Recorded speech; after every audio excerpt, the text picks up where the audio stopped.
My name is Elena Sokova. I'm the Executive Director of the Vienna Center for Disarmament and Non-Proliferation. It's my greatest pleasure to welcome you all to our event today. This is the first public event of this size after the 2.5 years of COVID hiatus. And I'm so delighted that we were able to do it. And also want to, from the very start, to thank Ambassador Hikihara and the Permanent Mission of Japan for allowing us to use your wonderful facility again for events that attract usually pretty significant attention and crowds. I'm really grateful. Thank you so much. As we know, the topic of our today's discussion is the results and reflections on the NPT review conference that took place after so many postponements in New York in August. And that was an unusual meeting in many respects, particularly of the backdrop that it took place against. First and foremost, the war in Ukraine, many other crises that we're still trying to solve. The risk, the nuclear risk, have not been higher since the end of the Cold War. So it obviously created a very tense environment, and there were not many hopes for a successful NPT review conference. We'll hear today from our panelists about their views on the results and the conference itself. But it's worth mentioning that in New York, we had a very large number of Vienna-based ambassadors and diplomats involved in the review conference.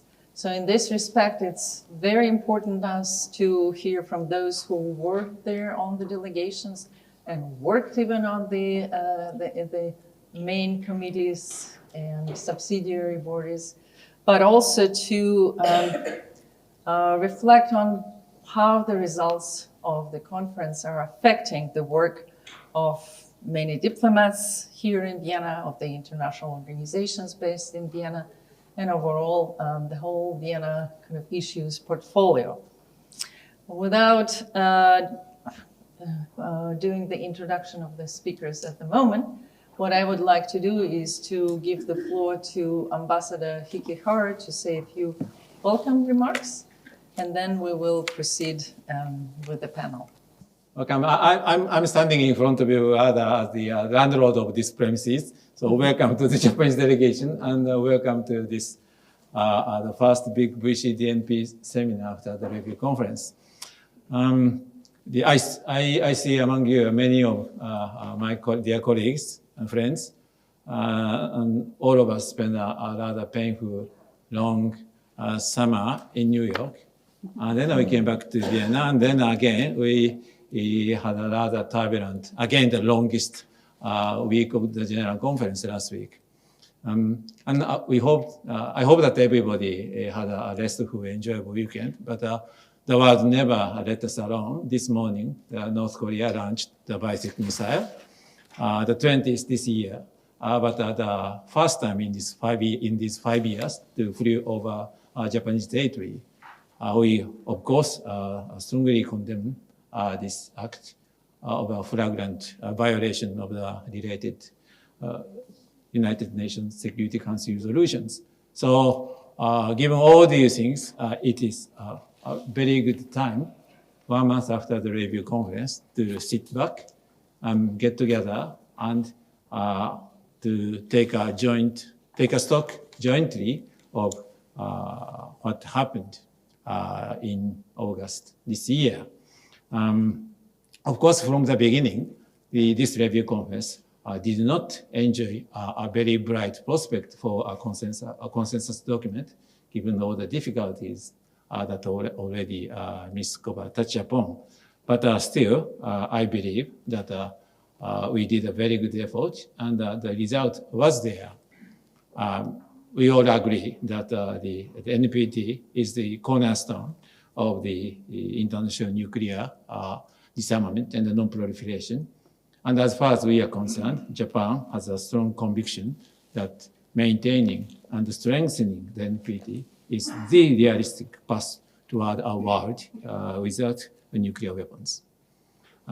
The Prime Minister of Japan, Kishida-san, came to the review conference for the first time as the Japanese Prime Minister and made an appeal on the first day of the conference for strengthening the NPT, and he proposed the Hiroshima Action Plan. I'm not going to go going through all of them, but including continuing the record of non-use of nuclear weapons, the enhancing transparency, and maintaining the decreasing trend of the global nuclear stockpile, the decreasing trend of the global nuclear stockpile, etc. And many countries, including Japan, have made a strenuous effort for the adoption of the consensus document. And the Japanese State Minister for Foreign Affairs, Takeshi, also joined the last week of the review conference and made a final appeal to this end. So it was deeply regrettable for all of us that the final document was not adopted by consensus due to the sole objection by Russian Federation. I'm not even a panelist, I'm just a landlord, so I should not jump onto a conclusion, but and I'm not in the position to make a judgment, but at least as one of those who are in New York and spend a hot summer in the whole August, I think I can testify that we made a very good effort, and we were almost there. And in the end, even after the final conclusion of the review conference, it looked like far away from anything that one can describe as a systemic dysfunction of the NPT system. And the outcome document was discussed, the final document was discussed, revised. We made compromises, and finally supported by all states parties except one. And from the Vienna point of view, it is a very meaningful, a good document, as it clearly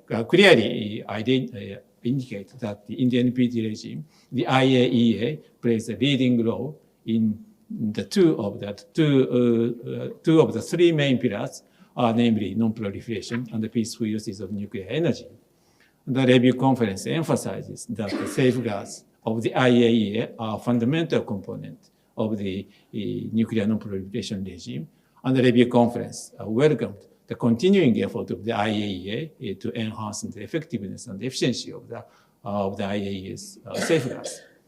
And also, and I think it's a good news for this review conference that there was a wide recognition among the participants of the importance of the peaceful uses of nuclear energy. Of course, peaceful uses of nuclear energy have been already there, but I think it's first time that it was recognized as a great promoter, a great contributor to addressing global challenges and to achieving the whole set of the SDGs. So in these two senses, the many countries addressed the indispensable role, many countries stressed the indispensable role of the IAEA, expressing strong support to the IAEA's initiatives like Zodiac, New Tech Plastics, or Rays of Hope. Of course, Japan has been a strong contributor to those initiatives and will remain happily so. And furthermore, the review conference agreed upon the timing of the next review conference and the process leading to the next one. And also, we agreed to establish a working group on further strengthening the review process. So that demonstrates the will of the state parties to maintain and strengthen the NPT. And Japan has long been advocating the strengthening of the review process through the Non-Proliferation and Disarmament Initiative, NPDI. So we highly appreciate this step forward. Maybe I should stop here. I hope you will have a fruitful, active discussion And you don't have to worry. You are in the very able hands of Elena, and you don't have to agree on the consensual document. So thank you so much. I wish you have a good discussion. Thank you.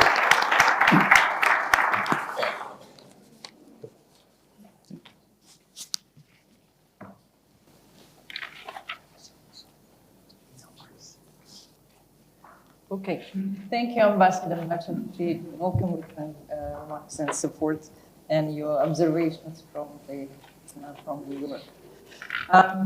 Before we proceed, I wanted to note that the meeting is broadcasted live.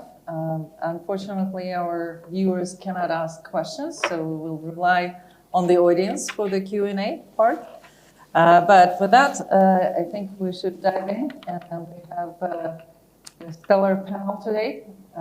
We will have first Ambassador Kmentt, Director of Disarmament, Arms Control and Non-Proliferation Department at the Austrian Foreign Ministry. We have Ambassador Laura Holgate, who is the permanent representative to the UN and the IAEA here. We have Ambassador Dominika Krois, who is also permanent representative of Republic of Poland to the UN office and the IAEA, and chair of the main committee 2, sorry. And Ambassador Philbert Johnson, who is ambassador of Ghana to Austria and permanent representative to the UN and IAEA here, who had a pleasure to chair the Subsidiary Body 3 and also contribute to the work of the main committee 3. So I'm looking forward to many insights. For everybody's knowledge, I asked our panelists from the advance to focus on several issues. First of all, what issues were central to the debates at the RIFCON and how they relate to the work in Vienna. Their assessment of the final document that didn't materialize to be adopted. But had it been adopted, how much do you believe it would have advanced nuclear disarmament, non-proliferation, and peaceful uses? What were the most important areas of agreement in terms of further actions? Can any of the steps and initiatives can be taken forward, despite that we don't have a consensus document? And what are the implications of the conference failing to adopt a final document for international security, for the NPT regime itself, and for the work in Vienna in particular? With that, Alexander, please take it away. Thank you. Good afternoon. Thanks for the invitation, for the kind introduction, and it's a real pleasure to be back in the Japanese mission. I've been to countless very, very good meetings here, so it's really nice to be back here in an in-person meeting, and I hope there will be many more. I share the disappointment, of course, expressed about the REFCON in August. I think had we known the outcome, all of us would have had other ideas how to spend our August. It was rather miserable in New York. But it's true that I think we did a good effort. It's of course very disappointing in light of the situation we find ourselves in, the heightened nuclear dangers, risks of use of nuclear weapons, explicit threats of use of nuclear weapons, then attacks in and around nuclear power plants, very serious geopolitical tensions. So the NPT as a sort of thermometer of geopolitical tensions, it showed that these tensions are very high. It showed that the situation is very difficult. I agree, of course, that the expectations weren't high, but nevertheless, I think it was very important that states parties really tried. But I want to push back a little bit against the narrative that had Russia not blocked the outcome document, it would have been a successful REFCON. I don't think that's the case. It's true, Russia blocked the outcome, and it would have been adopted. The document would have been adopted had Russia not blocked the outcome. But I think my delegation, and I would venture to say that the vast majority of delegations had extremely serious misgivings about the outcome document, about the process of how we got there, and saw that what was in the document represented very little value in terms of operational steps forward. I think what's also true that the delegations would have gone along with the adoption of it, but that's not because the document itself was good, but it was really the recognition by the vast majority of states that we are in a very critical moment, that international law is being violated in the most fundamental way, that multilateralism is threatened, that the institutions and treaties that we have are under terrible stress, so that it is better to try to support to the extent possible these treaties that we have, because the NPT is an absolutely crucial treaty. So delegations swallowed their misgivings and came to the conclusion that it is better to have an outcome document rather than no outcome document. And of course, that calculation is true, because now we have nothing.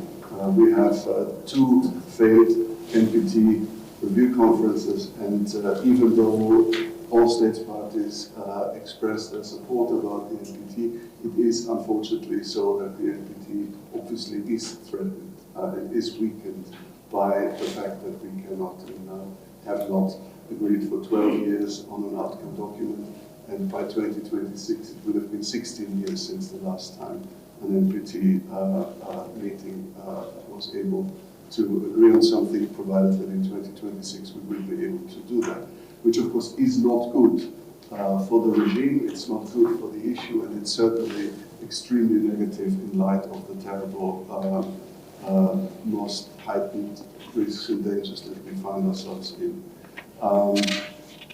So yes, Russia took the blame, and I would say, unfortunately, Russia is at the moment in a situation where they probably don't care. But there's also, it's actually quite easy for many others to then be able to blame Russia for not actually having done as much as they could have done to advance the NPT themselves. So I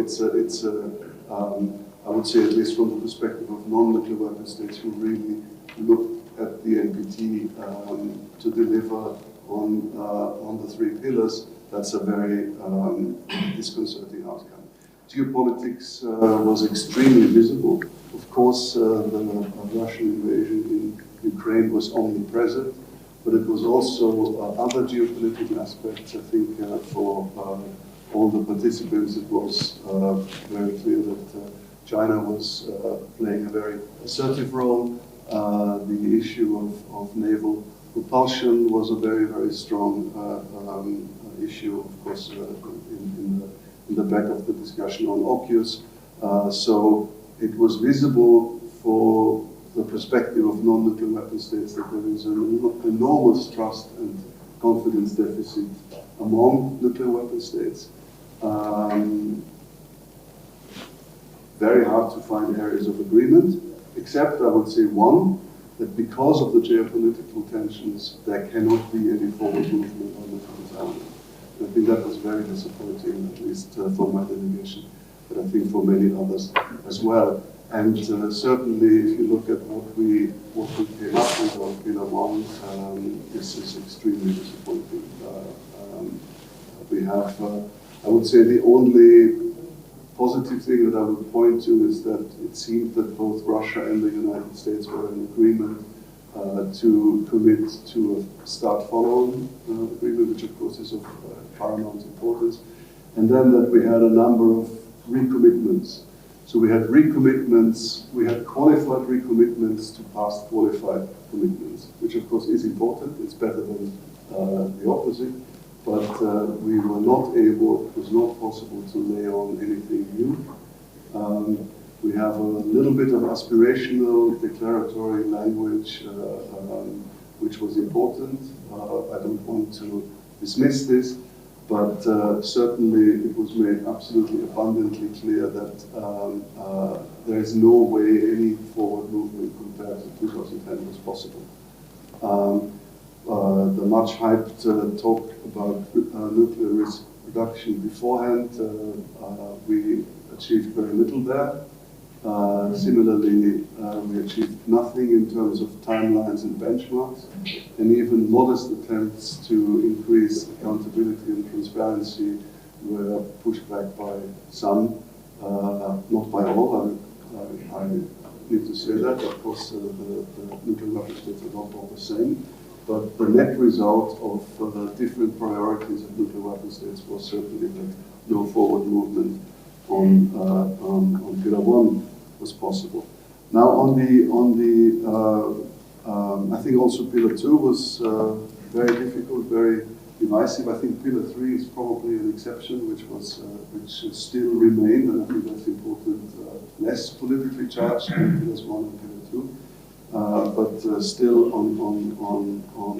certainly on Pillar 1, but also on Pillar 2, I think it was not a successful document, and I would say that what we then did not agree on would have represented very little operational value, but the calculation from states was that still it's better to send a signal or not send a signal of another failed REFCON, which is then unfortunately the signal that ended up being sent. On the issues that were central, of course, everything related to Pillar 1, the implementation of Article 6, continued to be extremely contentious. In my assessment, a new issue came up much more strongly was the issue of nuclear sharing. And there was also more emphasis on negative security assurances, at least in my perception, which I think heralds probably even more difficult discussions in the future. And of course, naval propulsion and AUKUS will remain a difficult issue, not only here in Vienna, of course, but also in the NPT context. And the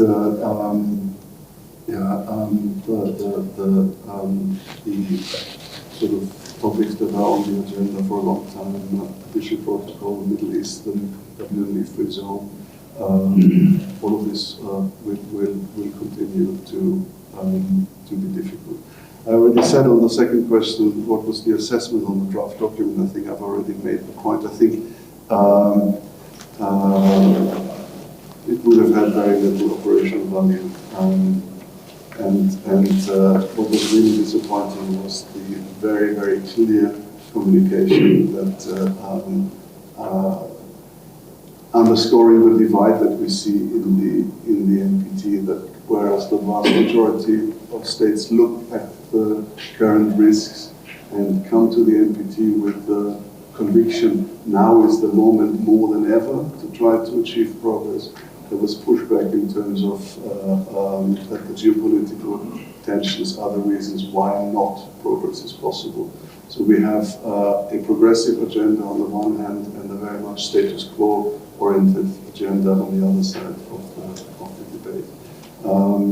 So I already pointed to some of the modestly positive aspects, but they don't, in my view, outweigh the, in my assessment, very negative overall picture. The most important areas of agreement, I already mentioned New START, which I think is important, and very extremely moderate. I hesitate to use the word progress on risk reduction and transparency. If we are conscious about the risks that we face at the moment, this was of course very, very disappointing. Some delegations, in a way, as a result of this frustration on implementation of Article 6, made the point very strongly that it cannot be a substitute of nuclear disarmament. From my perspective, it's not a substitute, but any measure that reduces the risk of nuclear weapons use is something that needs to be welcomed. So unfortunately, we didn't do much there. 1 minute sign, so there are a few things I have to skip. So the fact that we have a second REFCON without outcome, I think, is very negative for the NPT. The NPT limps on, so it's not being mortally wounded, but it limps on. And I think non-nuclear weapon states really continue to be the ones who show good faith and in the multilateral system and try to keep the NPT strong. I think the outcome, the potential outcome on the Vienna spirit, what's left of it is potentially very negative. I think we saw already some of it in the last couple of weeks. I would say it's important for all states interested in multilateralism to double down and to really try to put even more emphasis in. And let me close, sorry, I have to do this, with a couple of words on the TPNW, because I think the TPNW first meeting of states parties took place a couple of weeks before the REFCON, and I think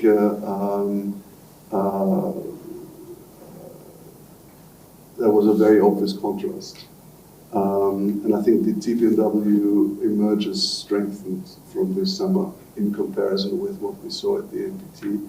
And I would venture to say that it is now time for states for non-nuclear weapon states who are interested in strengthening the perspective of nuclear disarmament and a goal without nuclear weapons to look again more seriously at the TPNW. We have demonstrated in the TPNW the constructive way we approach the issues. We have demonstrated the complementarity with the NPT, and we have unfortunately also seen that certainly on Pillar 1, progress in the NPT, at least at the moment and for the foreseeable future, seems to be very difficult. So it's time for states who want to keep this objective strong to revisit the TPNW and come and join the TPNW. And have a look at the strong language on nuclear threats, for example, that we adopted at the first meeting of states parties on the TPNW. I'll stop here. Thank you. Thank you, Alexander. What an overview of all the issues. I wonder how many of our panelists and the audience would have comments on some of the assessments that you made. But we'll move with the panel and get to that. Laura, it's a pleasure to have you here, and I know you probably for the first time spent attending the review conference, so it's even more important to hear your views, impressions from the first diving into that world. Well, you're absolutely right. I was a novice participant in the NPT review conference, but not a novice participant here. So let me just also add my voice of gratitude to the VCDNP and to Ambassador Hikihara for the gracious landlord role that you play in giving us this space and the chance to be back together in person in here. Yeah, I'm not sure I'm ever going to go back to New York for the NPT review conference. I much prefer the work we do here in Vienna in terms of its pragmatic outcomes. And I guess that's, I felt lucky that I at least was on that portion of the agenda that was most connected to our work on peaceful uses. Obviously, it goes without saying, but I will still say it from the US perspective. Of course, the NPT continues to stand as the cornerstone of the nonproliferation regime and remains a key part of the international rules-based order. And given the challenges of today's international security environment, many of which Alexander, I think I would share his diagnosis, it was remarkable that all but one of states parties found common ground. Common ground does not mean everybody liked everything. That's the point.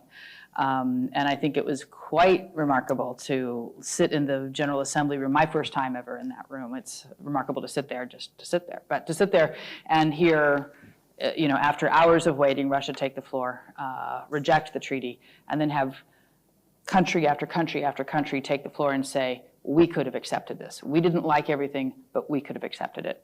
And that was certainly the US position. And I think it does show that all but one states parties were prepared to find common ground, prepared to join consensus in support of preserving and strengthening the nuclear nonproliferation regime. I was assigned, as is typical in the US system, the Vienna ambassador comes and does main committee 3.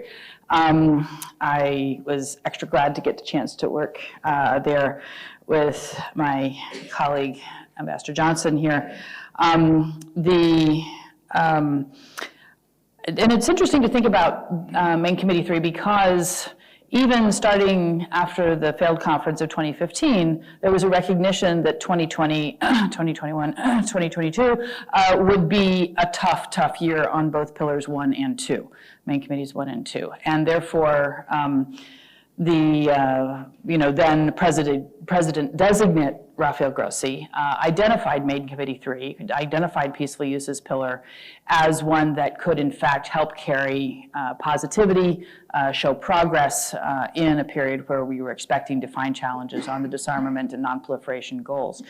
And I think main committee 3 largely lived up to that expectation. The negotiations were largely constructive and non-contentious. And the groups and countries in the general debate reaffirmed their commitment to the inalienable right of countries to peaceful uses of nuclear energy as established in Article 4. Parties noted the real potential for peaceful uses to play an important role in combating global challenges like climate change and helping to achieve the Sustainable Development Goals. And they also highlighted the IAEA's critical role in supporting the propagation of nuclear science and technology applications through the Technical Cooperation Program and other peaceful uses activities. And I'll say this was thing that I really didn't, again, not having participated before, it was really felt great to be there and to hear all of the expectations and support for the role of the agency in Article 4 implementation. The Peaceful Uses Initiative was recognized as an integral contributor to the IAEA's work, and PUI funds have supported areas that include human and animal health, food security, water resource management, environmental issues, nuclear safety and security, and nuclear power infrastructure development. Now, Pillar 3 played a key role in the draft final document, which stressed the importance of peaceful uses in advancing the Sustainable Development Goals and the important role of the IAEA in promoting the broad range of peaceful uses applications. And for the first time, and the draft final document included language promoting deepened engagement with the development community, creating a powerful opportunity to unlock the latter's enormous programmatic resources to support additional peaceful uses assistance. And I think this was really, again, I think this is why we were able to make a little more progress perhaps in Main Committee 3 than elsewhere, because we had new things since the 2015 previous conference. We had the Sustainable Development Goals. So we didn't have old language, you know, kind of stale sometimes, but agreed and safe landing zones for the work. We had to create new language, but there was positive language around how do the SDGs relate to this, how do the Secretary General, or the Director General Grossi's flagship initiatives, such as Rays of Hope, New Tech Plastics, Zodiac, and the Marine Fellowship Program, how do these relate to the SDGs, to the promise of peaceful uses? And so we were really some ground. Obviously, the other new ground we had to touch on was related to the unprecedented situation in Ukraine's nuclear facility. I don't think anyone expected that we were going to have to be concerned about one of the depositories of the Nuclear Non-Proliferation Treaty attacking the power plants and the peaceful nuclear facilities of another state party. The related but more broad references to Grossi's 7 indispensable pillars of nuclear safety and security were also included in the text. There was a language encouraging state parties to support the various upcoming IAEA ministerial conferences on various aspects of peaceful uses, I'll just mention the October conference next month we're October already, later this month in Washington, D.C. on nuclear power ministerial, but many others, and also supporting the participation of the IAEA in other multilateral meetings such as COP27 and COP28 that are coming up, highlighting the contributions of nuclear technology to managing the impacts and lessening the impacts of climate change. There was one thing that might happen, the final document having been agreed. There was a call for a potential high-level meeting organized jointly by the UN Secretary General and the IAEA to promote further linkages between nuclear science and technology and the UN Sustainable Development Goals. And I forgot to bring it with me. I'll use this instead because this is a paper. But there was this wonderful new piece of public diplomacy material that the IAEA has created that shows how the IAEA contributes to all 17 of the SDGs. And I think it's a worthwhile effort to really highlight that, not just here in Vienna, but in New York in a broader context.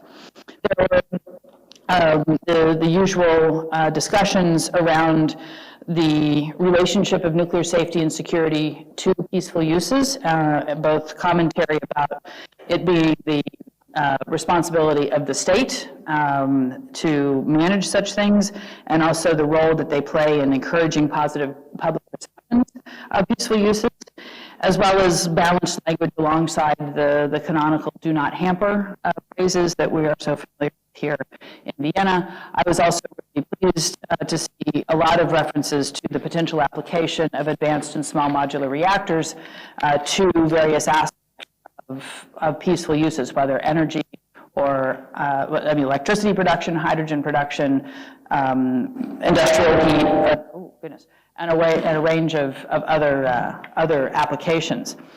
Also, unlike previous review conference documents, the final document highlighted the role of industry and civil society in promoting and implementing the peaceful uses of both power and non-power technologies.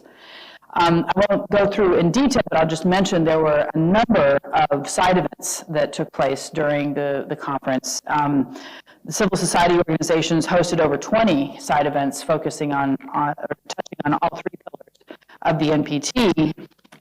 And the U.S. led or co-sponsored several peaceful uses focused events underscoring the importance of the NPT, including an event on the role of nuclear energy as a solution to mitigating climate change that featured our Secretary of Energy, Jennifer Granholm, and IAEA DG Rafael Grossi. There was also a side event co-hosted by the U.S. and by our UK colleagues on the sustained dialogue on peaceful uses, which is a way to go beyond, again, the Vienna community that is used to talking about these things from a nuclear perspective, and really talk about, well, what are the development goals of the development community? What do they want to accomplish, whether it's non-communicable diseases or safe water or hunger and food security, and how do nuclear technologies and techniques contribute to those goals? Here, sitting in Vienna, we tend to think about, well, what's cool about peaceful uses is the nuclear part. But that's not how we're going to attract the broader agenda, set the bigger table that Director General Grossi talks about. We need to start talking about the impact of those technologies on things that are words and concepts that resonate with the development community, and how do we put forward the IAEA as a platform for those kinds of investments in pursuit of the Sustainable Development Goals. And so that was a really useful beginning of that conversation, and we were very pleased to announce the selection of a U.S. NGO called CRDF Global that will organize future dialogues on those issues. Let's see, I also should say I hosted a virtual IAEA lab tour with several Vienna-based ambassadors who were there, and to try to bring the glories of Cybersdorf, where some of us were yesterday, to the New York community. And industry was also present in the form of an industry luncheon that brought not only the traditional names for nuclear energy and power, but also isotope production and other components of of the nuclear industry contributions to development. And I was really proud to see the innovation and creativity of U.S. nuclear firms and our national laboratories and what they've contributed to the development of advanced and small modular reactors, as well as other aspects of nuclear components of contributions to peaceful uses. So to sum up, from the U.S. perspective, we share the international community's disappointment that we were not able to reach consensus on a final document, but despite the lack of consensus, it remains a good framework for cooperation on all three NPT pillars. And here in Vienna, we have a special responsibility to bring to life the strong support for power and non-power uses of nuclear technology. And as we enter the next review cycle and prepare to host the 2023 PrepCom here in Vienna, the United States reaffirms its commitment to the NPT, and we look forward to continuing to engage at every opportunity with states parties on the treaty's implementation. Thank you. Lauren, your observations from the review conference as a kind of newcomer to that, but I'm sure we'll have an additional discussion later about the work of the main committee. Yeah, thank you for also highlighting the VCDNP publication, where some of the recommendations that made it to the outcome document. This was my Bible for the thank committee you. three preparations. Unfortunately, we don't have that, but we may discuss in the Q&A how we can advance some of this new language and new suggestions from the part of the draft outcome document related to peaceful uses. Well, we're kind of going in a different order. One, the first pillar, the third pillar, non-proliferation, main committee 3, Dominika, please. 2, sorry. Okay, thank you. Good afternoon, colleagues. Thank you, Ambassador Hikihara. Thank you, Ms. Sokova, for organization of this meeting. It's very difficult after those to speak after those two persons who have experience and of course also to counter the pessimistic view of the REFCON. Of course, the situation, the geopolitical situation in the world and the security in the world is at its lowest in my life. So, of course, these kind of conferences which try to look at so many different issues and actually all issues relating to the security in the world have to reflect the situation. So the outcome is as it is, and it reflects the actual situation, that the outcome document was blocked by a single issue and by a concrete issue is also something what could have been expected. But there my pessimistic assessment of the REFCON stops. It was just a review conference. Yeah? It was a gathering of people who take the decisions and who discussed many issues related to the security. They had 4 weeks and they had a good dialogue. They had discussions. They maybe didn't understand or didn't decide to work towards the particular objectives and understanding on those particular issues which they discussed, but they explained the rationale why the position of those countries is as it is. And it is a value to have this kind of a dialogue. There was also an understanding among this NPT crowd, as it was called, that they have to reconcile something, that they would like to send a signal to the world that even if in such difficult times they would have been able, or they were able to work towards a middle ground. Yeah? This is also something what I learned in New York. Here we speak about consensus. In New York we speak about middle ground, and there is a huge difference. But still, there was a dialogue. There were very good discussions.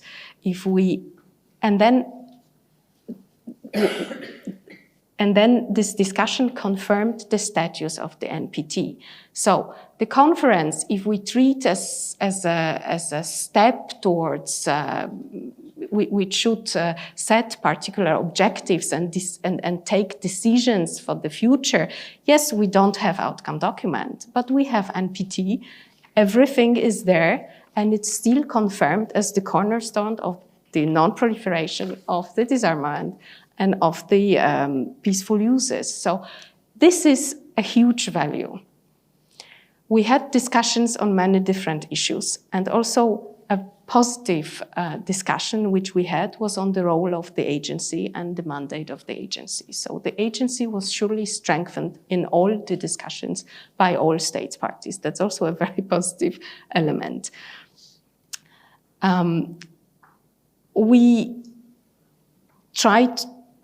We had discussions on all those issues which Alexander mentioned. We had discussions on nuclear sharing with diverging views. We had discussions on nuclear naval propulsion with completely different starting point. But then we ended up getting an agreement, maybe not an agreement on what to do with nuclear naval propulsion, but at least an agreement and understanding that we need to talk about this, yeah. But that's not an issue which will completely divide and states will stop talking to each other. So this is a huge value.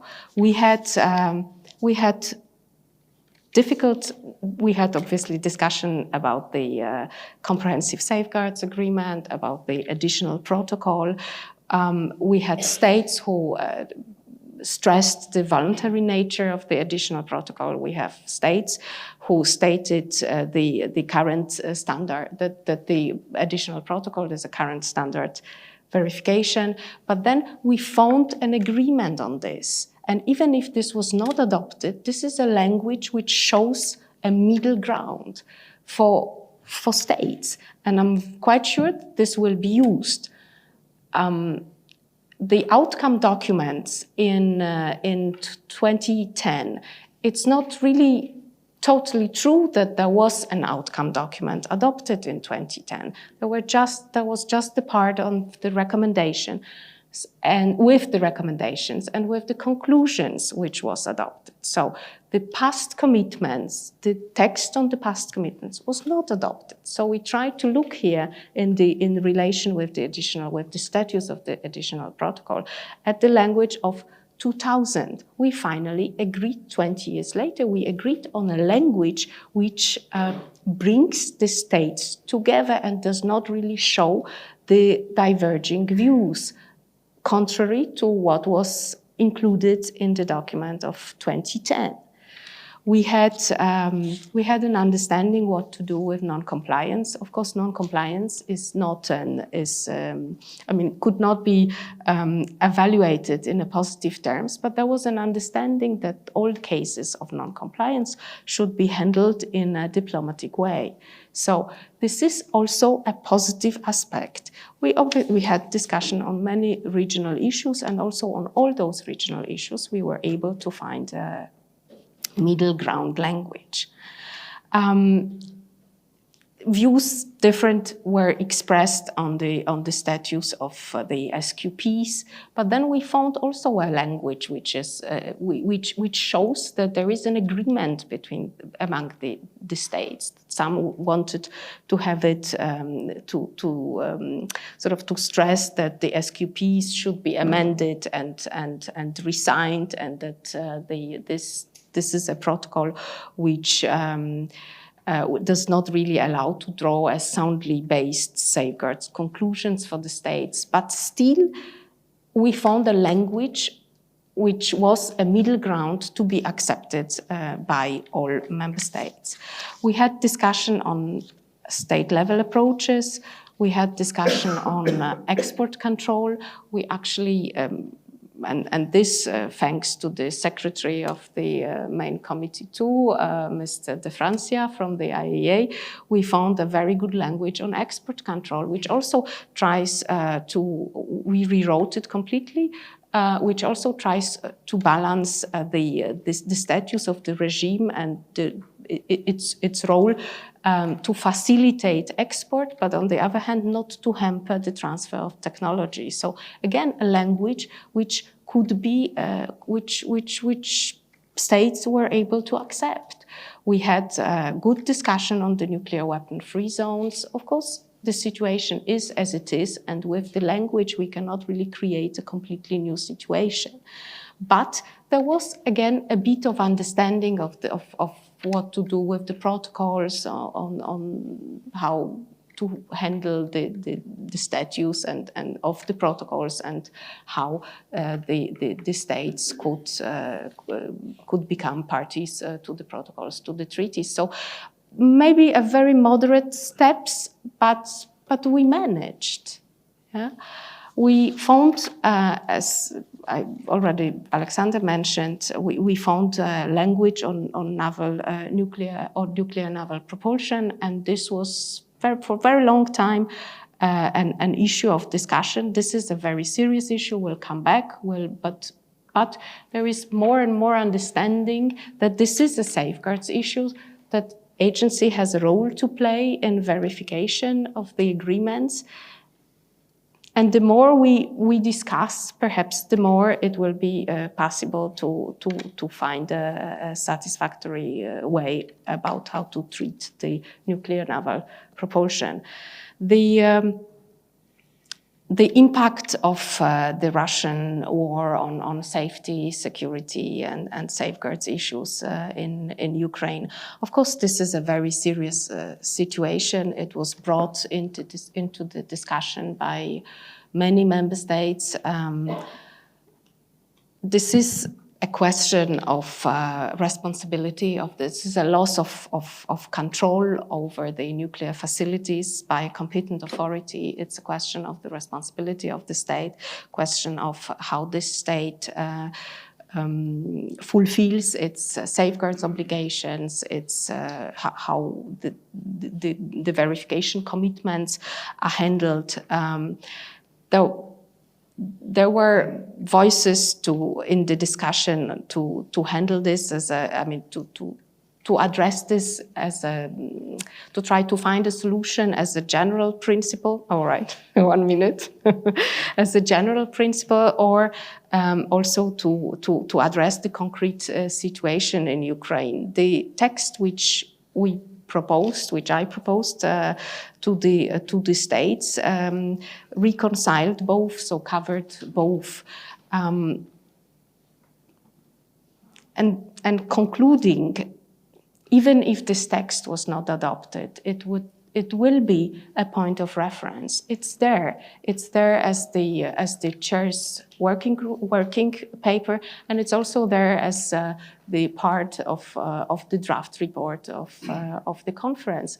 It's there. It proposes good language, certain solutions, and states, if time is ripe, and perhaps if the situation in the world is better than it is now, may use it and surely will use it. It's not that every 5 years we have to take leapfrog decisions which will completely change the world, but the value in the dialogue is there.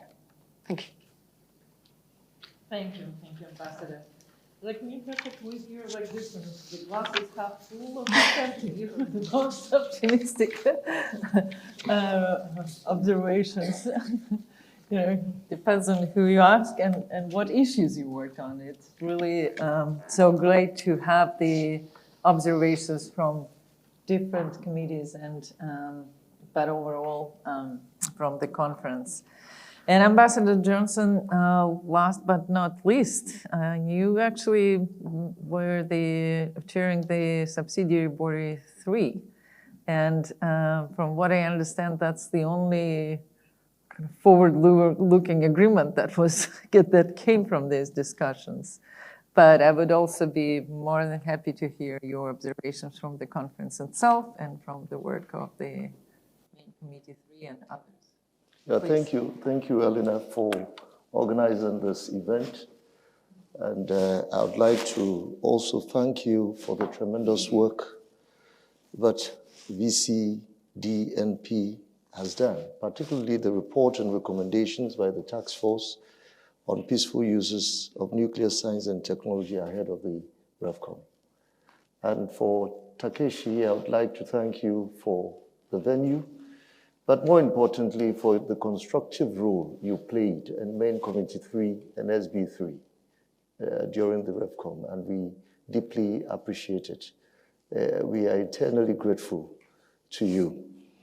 I would like to conclude what they have said rather than beginning with my thoughts. I think we reached near consensus from the perspective that I look at things. To the extent that the NPT RevCom sought means to address global challenges, help attain SDGs, and enhance the peaceful uses of nuclear energy. And in my perspective, what we achieved is a living report that if all countries give oxygen to it from 28 August till the next RevCom, we would then have made a lot of progress in what we all aspire to achieve.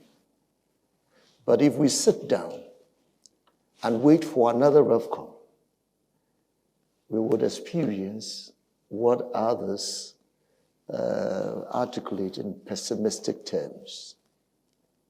It is for each and every state to do what it requires to do in order to make our world a better place. The task of a subsidiary body 3 was to deal mainly with 3 topics: the right of withdrawal from the treaty, Article 10, universalization of NPT, Article 9, and strengthening of the review process. In the course of the discussions, the subsidiary body considered proposals aimed at enhancing awareness of and facilitating the use of nuclear science and technology for addressing global challenges. The subsidiary body had focused discussions on these topics in the course of 5 meetings. Even though at the close of these meetings, we did not achieve consensus on a number of issues, there was an interest to do so, and there were various points of convergence. It must be stated that significant reference to Article 4, particularly as it referred to the inalienable rights of all parties to the treaty to develop research, production, and the use of nuclear energy for peaceful purposes without discrimination, was a common theme in the focus discussions. On Article 10, there seemed to be different viewpoints expressed on what the rights to withdrawal entail and the consequences of such an action.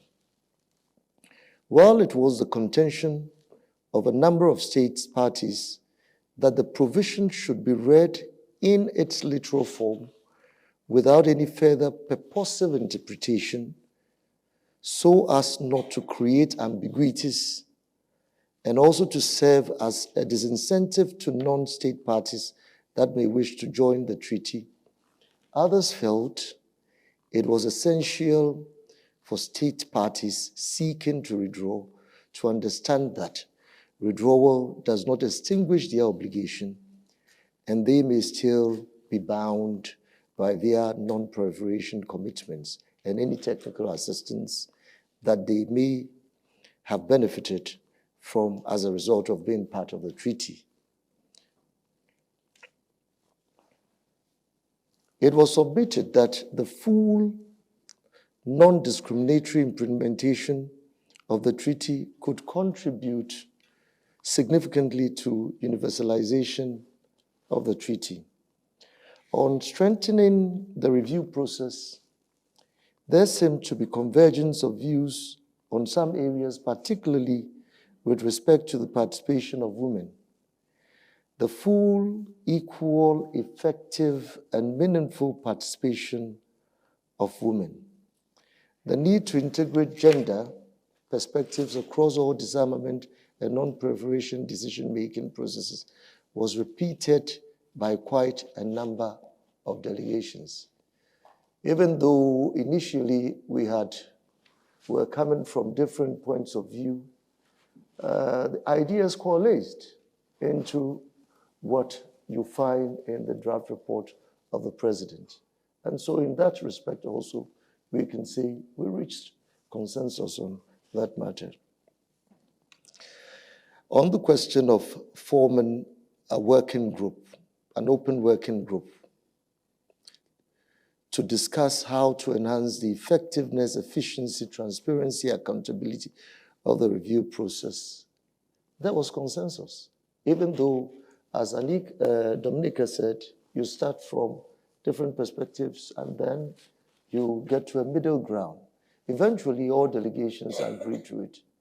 There were two delegations which did not want it at first, but eventually they all came together and we agreed middle ground solutions. Another perspective that was discussed was with regards to having a standardized reporting format, which aimed at ensuring transparency, uniformity, and balance. This is important, you know. It was recommended that this would bring about an objective assessment and effective evaluation of progress being made in achieving the full objective of the treaty. And I think the open working group could do further work on this issue if they work and do not sit till the 2023 REFCOM, so that even as we anticipate having that REFCOM, countries that are concerned could formulate ideas which would get us somewhere, rather than waiting to come back and have the same discussion again.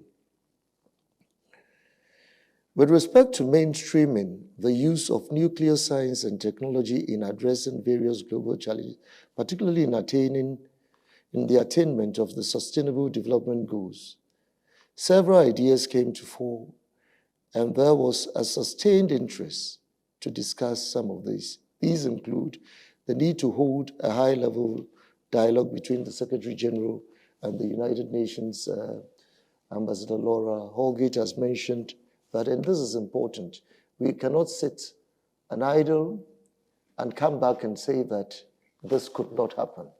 It's important for us to see how best nuclear techniques and applications could help in advancing in addressing global challenges and in advancing the attainment of the SDGs. We have just, I guess, 7 years to come to its end. And it's important for us to see clearly how this could, nuclear techniques and application could help in this process. And so I'm being told I have limited time. I would like to conclude by saying that we need to encourage member states in their national development plans to have some clarity of how nuclear techniques and application could advance development and deal with global challenges. And also the need for the IAEA to up its communication strategy, sensitization, and awareness is critical. There are many educated people who know next to nothing about what nuclear techniques and applications could do in advancing development and solving global issues such as climate change. And I believe that the agency, as well as member states, have to quicken their efforts in this area as well. Apart from that, education is critical. As we seek to be able to use nuclear energy for peaceful purposes, there is a need to educate a mass of young people in developing countries to have the skills to use it in a manner that it does not cause danger to humanity. And we need to support the agency to do so. STEM education, beginning from STEM education from basic schools, is something which is necessary. And at the end of it, if we start, we would sit around this table one day and pat our backs and say that at least we achieved something from this RevCom, and we would not look at the negative sides only. Thank you. Thank you, Ambassador. Also quite positive look on the results. I'm also very grateful for you to mention several things. First is the reflection of the gender and women's role. Your points about the education and its criticality to both to move progress forward and achieve sustainable development goals. This is all near and dear to my heart, all these issues. But I'm sure that there are many of you in the audience who wish to either comment on what have been said. I know some of you also had the pleasure to spend some weeks in New York in that heat and mugness. But also if you have questions, but please when you ask questions, tell me who you address them to, unless you address it to the entire panel. I saw already the hand by Thomas Reynosi, then Ambassador from Brazil, then Theo, and then Roman. Okay. Please, this way. I want to thank all the speakers. I think it was a fascinating discussion because it made it so transparent that while with regard to non-proliferation and peaceful uses, it seems there is a rather positive vibe and obviously the problem, as always, at NPT RevCons is with regard to the implementation of Article 6, and it seems that this was equally valid, of course, this time again. And I spoke to a friend who had been at many RevCons, and he said, well, in his view, that no final document could be adopted is, of course, very bad as a sign and so on. But the RevCon final document of 2010, of course, remains valid. And there are so many points there that are not fulfilled. And I think that's not pure cynism. I think there's really a lot of truth in this. And so my question is, I mean, we are running now like hamsters, are always around in our wheel. We are not able to make progress because there's no progress on the implementation of Article 6. And there's a danger that we always repeat the same story at RevCons as long as nothing is really happening there. So my question to all the speakers is, what could you think of should be undertaken in order to make progress on Article 6 and also in the context of the upcoming review circle? Thank you. Thank you, Thomas. Who would like to take that question? Oh, that's a good idea. Why don't we take more questions and then we'll see who picks up which question. Ambassador Duarte?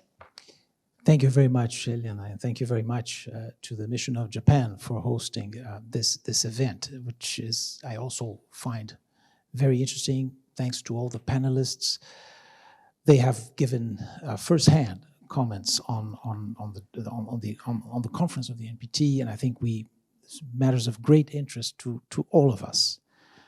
I will go back to one question that was put by Alexander Kmentt. Had the conference of the NPT not failed, would we have had a significant and valuable document? And, well, I also think that we wouldn't. Maybe we would have been less disappointed today, but it wouldn't have been, I mean, a very significant and let's say a document that could have brought many changes. And this is despite what Ambassador Dominika has said about the capacity to reach consensus or the New York formulation, middle ground on difficult issues. And we did, I think, make a good work there on safeguards, on export controls, even on naval nuclear propulsion. And I mean, with, I guess, a backdrop of the AUKUS controversy, etc. So yes, true. I think also Ambassador Laura Holgate has made, and Ambassador Phil on Committee 3, also very significant and important update on various peaceful uses issues, incorporating SDGs, sort of forward-looking points, and even agreement also on Main Committee 1. But this agreement on MC1 is clearly insufficient in view of the current threats. And this, of course, has to do with the threats that we all know come from this conflict. It has, in a way, put again the threat of nuclear weapons. At the same time, it has, you can argue that it has strengthened the argument for deterrence. So it leaves, again, us in a very let's say, in a straitjacket in terms of how to go forward. And my predecessor in asking the question, very pertinent, and how can we move forward on that? But I would sort of not make the same question, but ask, on Committee 3, or on the peaceful uses, where, I mean, advances were made, how can we continue that, or at least make or preparing better for, let's say, next time there is an opportunity on that here in Vienna, where we deal with these issues more on a day-to-day basis, and where we see really the prospects and the possibilities of so much being done on peaceful uses and on all these extraordinary areas where we see, I mean, medical uses, public health, environment, agriculture. How can we continue with this agenda on a productive way here? Thank you very much.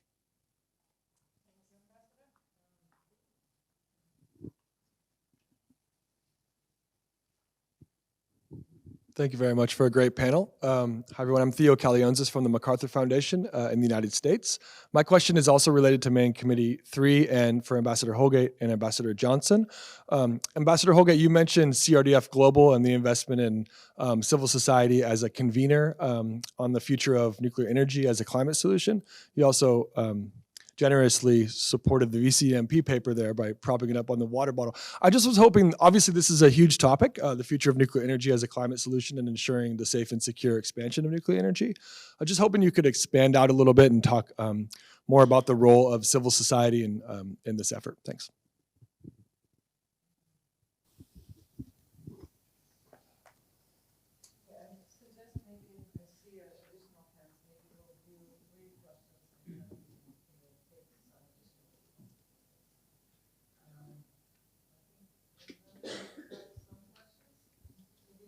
Address them, and then I'm sure you would like to take some of the questions as well. Well, thanks. Yes. Main Committee 1 is, of course, traditionally really maybe the most difficult issue at NPT, in NPT context and at REFCONs. And it's true that in a way, the commitments are all there. We don't really need necessarily to invent many new things. The problem is the implementation. So your picture of the hamsters running around in the little wheel is true because we have these commitments and we have them for a long time, and there's very little to show for in terms of implementation. And then against the background of the greatest nuclear dangers that we've seen in decades, we go to the NPT, REFCON, and it's very clear that we will not make progress on the implementation. And I just want to sort of, for those who weren't there, picture what happened. So we have 3 weeks of negotiations in the committees. They end without consensus. The reports of the main committees are then taken up in the plenary meetings in the last week. And while this is taking place, a small group meets to try to hammer out a potential compromise. And I happened to be in that small group. And these discussions were intense and they were constructive, but they were deeply frustrating because it was so absolutely tangible that even though the nuclear weapon states have very many disagreements and trust deficit, whenever non-nuclear weapon states make proposals in one direction or here or there to try to add something, one of the nuclear weapon states or some stop them. So it was said very clearly, we cannot possibly go beyond 2010. Then if we try to add something on accountability and transparency, another nuclear weapon state, so 2 nuclear weapon states came and said we cannot do anything there. Or if we try to add something on timelines and benchmarks, it's very clear, nothing's moving forward. So that just underscores this sense of hopelessness from the perspective of states, NPT member states, for whom the bargain that includes Article 6 is essential. So nothing would have been done differently in terms of implementation of Article 6 on the Monday following the REFCON had this document be adopted. We would have had some recommitments, some aspirational language, but heavily qualified exactly how we've had this in all past REFCONs. So it is nice to, or it's always good for a diplomat to be able to conclude a conference with an outcome, but we sign up to this document knowing full well that nothing's going to change, nothing's going to be different, nothing's going to be implemented in a different way. So I think that's sort of a lengthy answer to the question. So I have no answer because it seems simply not possible in the setup that we have in the NPT, even against the worst and most dangerous backdrop, to muster the political will to move forward, because it's that very dangerous and geopolitical backdrop which is then given us the reason why we cannot move forward. So that just underscores the hopelessness from the perspective of like my country and I think many others. So that's the reason for the negative picture that I gave. Of course, it's better to have an outcome document than to have no outcome document. But what does it actually represent? What type of consensus are we talking about? And I would say it's an extremely hollow consensus, and it goes beyond the fact that Russia was the one blocking it. It's much more deep-seated, and it points to much more fundamental credibility issues in the NPT, which yet again haven't been addressed. Nuclear weapon states, in my view, approached the review conference predominantly with a view of the situation is so dangerous, we have to sort of manage this REFCON, status quo, don't rock the boat, no changes. And that is fundamentally damaging to the NPT and to the whole idea of multilateralism. So all we can do is try in the next review cycle to finally address these more profound issues head on, because the status quo approach is obviously not working, and the risks and nuclear dangers that we see right now make it even more urgent. So I'm sorry, I'm just been going on for a long time, but it's still extremely vivid. These 4 days of intensive meetings till past midnight on a document that then is the final document proposed by the chair as take it or leave it. And the last thing I want to say, what does it say about a process if the only hope for the adoption of a document is that everything has been tried and the president then puts forward a completely watered down, which is actually not a negotiated outcome. It's a text in the responsibility of the chair with the hope that it's been so watered down that no delegation will be bothered to take the blame for blaming it, which in that case failed because Russia was ready to take the blame, but that would have been the only hope for the adoption of the document. So it's not really a negotiated outcome. It's because failed, the chair then puts forward a text in his responsibility, which is so watered down that it's very hard to, at least in my assessment, to pinpoint to sort of really progress and strengthening the treaty. So now I'm stopping really. Sorry. You have the full right to make your points well known and highlight one more time that sometimes somebody looks at the language as a middle ground and somebody says as a watered down language. But it also really depends on which part of the draft outcome document or chair's document you look at. And based on the discussions we had earlier, it seems like some parts did advance quite a bit. And the question was posed to how we can move forward with advancing them, given that the document did not receive an approval and was not adopted. Would both of you would like to take the floor, or I know you also have questions about. Laura should take that question. Okay, but you also have the civil society question. Yes, okay. well, they all mix together, but I'm also going to take a swing at the Article 6 question, even though that's not my bread and butter, but I'll be a little heretical, and maybe because I was an NPT RevCon newbie, I can be that way. I don't think the place to make progress on Article 6 is at the NPT RevCon. I think that is the place you solidify progress that has already been made by those states that have weapons. And so I think there has to be a much more robust process at the P5 level, if not broader, well before. And I can say from the US government point of view, we really wanted that. We really wanted that. It was not possible, even before February. And I think what you saw at the RevCon was not a failure of imagination in those 4 weeks. It was a failure of progress in the 7 years that preceded it. And so what you see when you get together in this every 5-year conversation is a culmination of what's already happened. And very little new on those issues is likely to happen. I do think that Main Committee 3 had a slightly different perspective, as you suggest, Elena, in part because it was about technology, and technology moves. I mean, we're not in the same technological spot as we were in 2015. Although I do want to point out something that was triggered by something that Dominika said.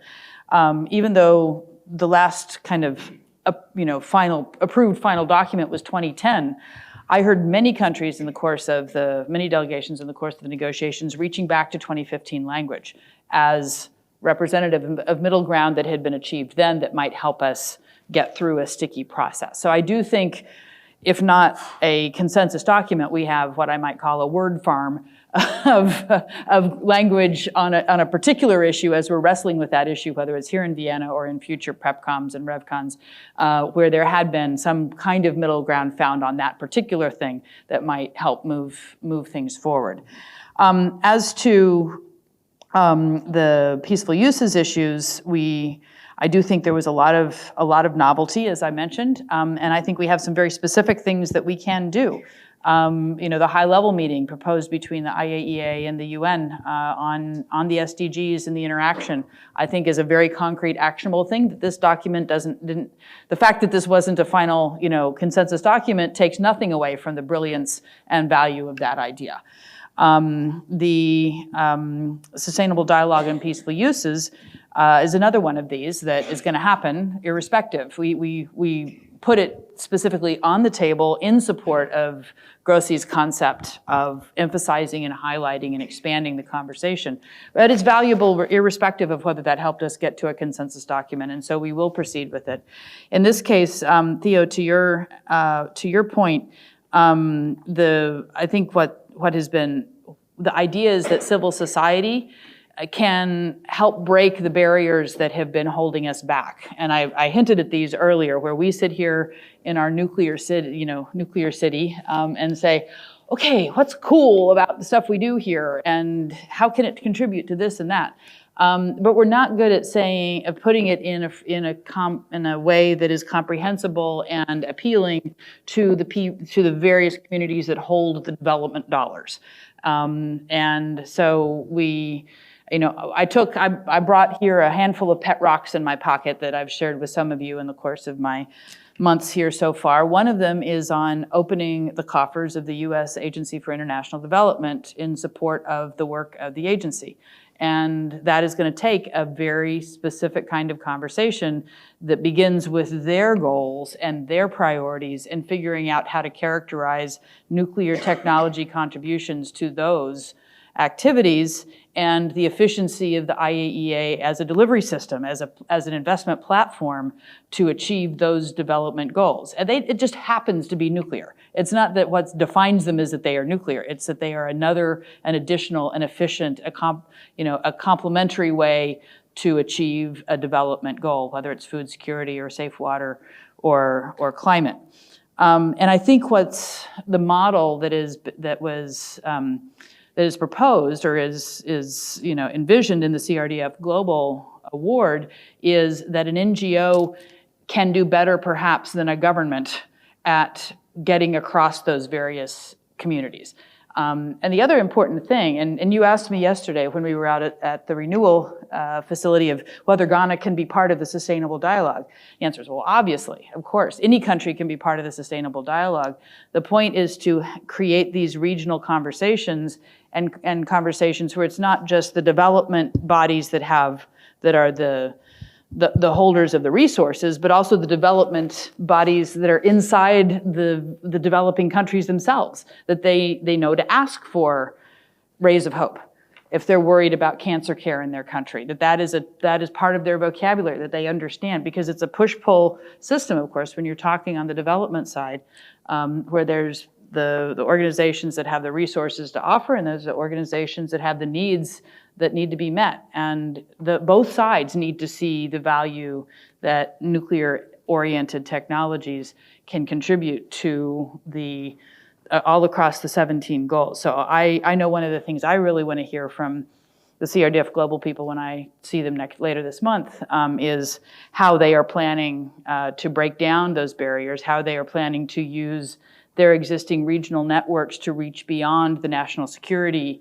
the nuclear, the foreign ministry components, and into the treasury, the ministries of the treasury and the ministries of development and the ministries of education and the ministries of health, and then not just the government bodies, but the other bodies that deal with these issues, agriculture, that there's really a sectoral approach to looking at this, and a cross-sectoral approach that helps, it's almost a no-never mind that the technology in question happens to be nuclear. And what we're really talking about, how can we improve human outcomes? How can we improve global development? So that's my hope for what we get out of this the sustained dialogue on peaceful uses, and then that drives interest then back here into Vienna, into the mechanisms that we have under the TC program, under the nuclear applications program, under all of these flagship programs that DG Grossi has identified that cut across the institutional structures of the IAEA, that connect all of the IAEA pieces together to deliver a particular outcome. So I think we're at a really exciting moment on this, and I think civil society is very well positioned to contribute. Not only CRDF Global as the convener, but civil society in the regions where they plan to be working. I think the question relating to Article 6 has its answer embedded in the question, because we all know those who have to take that action to make our world a safer place. And it depends on their determination and resilience to do so, and taking concrete actions on that matter that will lead to a success in that area. But as to the concrete actions that we ought to take to make progress in our work, a question from the eminent ambassador of Brazil, it's quite evident to all of us that if we talk alone without taking action on what we ought to do, we would not succeed, and we'll keep on talking and coming back complaining. Since we had the 10th review conference, US-based NGO approached Ghana to renew its interest in building a state-of-the-art cancer center for children in Ghana to serve the West African community, an NGO known as Wish for Life. And so it is by making people realize the need and what nuclear techniques and application could do that NGO, civil society, and private sector industries could come together in the same light, such as the Sustained Dialogue Initiative, to help those who badly need the technology for development.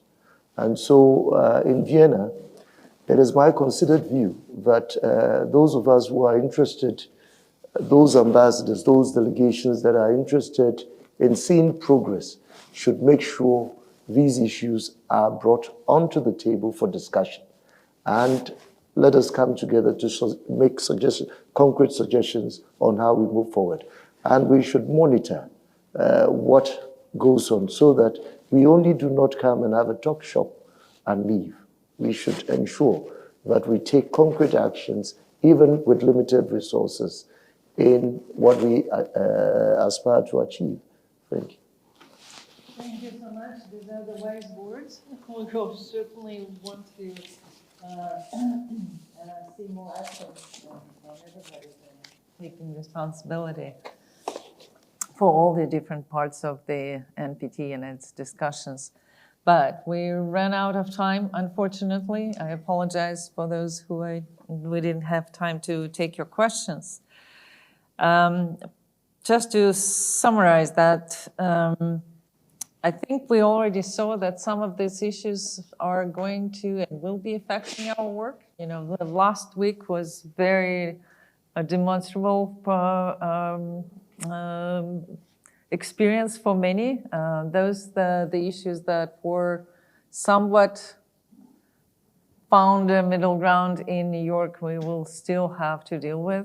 But there is also hope that some of the issues, at least when it comes to the Pillar 3, will have some more positive advancement in the Vienna community and the work of the agency. We certainly will be looking at these issues with a more with a high magnifying glass very soon, as the Vienna will be hosting the first preparatory committee next summer, I've heard. I don't know if anyone has the exact dates. I'd like to hear that.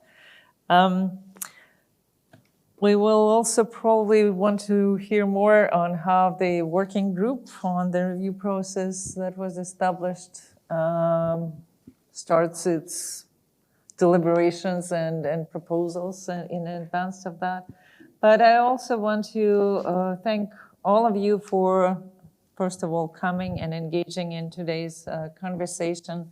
And I'm sure we'll have other opportunities to do so, given all the critical issues that are part of the NPT process and part of the work here in Vienna.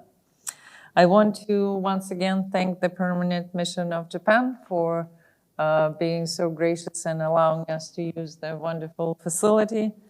I wanted also to know that this week the VCDNP is also running its course for diplomats, and many of the participants are in the audience. It's always great to This is one of our flagship programs, and we're always delighted to see a new crops of diplomats interested in these issues and working on getting more understanding of how nuclear non-proliferation and disarmament work. Also, I want to thank our funders, Carnegie Corporation of New York and the Austrian Foreign Ministry for the support that they provide us. Our great VCDNP staff, it's so difficult to put these events together, particularly after COVID, because many companies and skills are lost. You have to start from the beginning. But I also want to attract your attention to a few things. The task force report and some other publications by the VCDNP are on the table. And one of the publications that I would highly recommend everyone to read is our own Gahar Muhajanova's article in the Arms Control Today, which provides a very succinct summary of the review conference, and I think probably would be a good summary of our discussions today as well. Thank you, our panelists, Alexander, Laura, Philbert. Please join me in thanking our speakers and all the participants.